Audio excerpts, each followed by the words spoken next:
Excellencies, Madam Secretary General of the UN Conference on Trade and Development, ladies and gentlemen. First of all, I want to say I'm pleased to join this very important dialogue. Secondly, I want to congratulate Barbados for holding this conference. There are 4 issues I want to talk about, Madam Secretary General. Number 1 is the distribution of COVID vaccine. Unfortunately, the richer countries are vaccinating their people 20 times faster than the developing world. This inequity has to be removed. So I would ask the Chair that you must try your best to make sure that the vaccine has more equitable distribution. Secondly, debt relief. I had campaigned for debt relief for the developing world because everything in the developing world, because of the lockdowns imposed because of the COVID-19, have disproportionately affected the poorer nations, the developing nations. So I would recommend that debt relief should continue till the pandemic is over. Thirdly, climate finance. Madam Secretary General, the developing world, and I specifically speak about the small island groups, and of course countries like Pakistan, who are more vulnerable to climate change than even the richer countries. The small islands because of the rising sea levels. Countries like Pakistan because we depend upon water from our glaciers for our survival. And climate change has, the rate of melting of the glaciers has increased phenomenally since the weather has got warmer.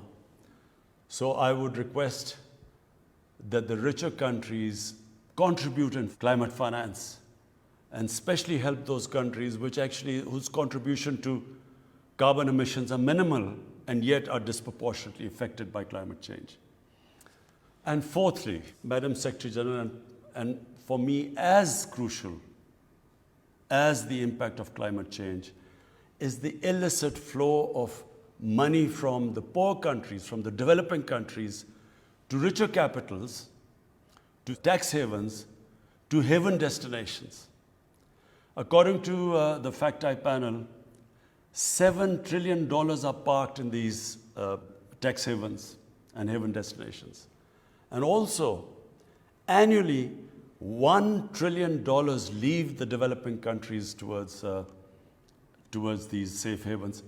And this plunder is taking place because of the corrupt ruling elites of the developing world. Madam Secretary General, this is a huge crisis. In the coming years, this is going to get worse. This has to stop. And the only way it will stop is if the recommendations made by the Fact-I panel should be implemented. Unfortunately, the richer countries, which can do something about it, unfortunately, there is no incentive or motivation to do anything. What it is doing is that it is crushing the people in the developing world. Not just because the money is siphoned off, which should be spent on human development, but because when the money leaves their countries, it affects their currency, which devalues, which then leads to inflation, causes poverty. But eventually, even the richer countries will get affected. Because right now, what you see of economic migrants is a trickle. People dying to get to richer countries. But if this inequality, which is the rich, this is causing the gap between the rich and the poor countries increasing, and between the rich and the poor countries increasing. If this trend continues, the richer countries will have to build walls to keep out the hordes of economic migrants. So I urge you, Madam Secretary General, to do everything to raise awareness that this huge injustice which is being done to the people of the developing world has to stop. Thank you.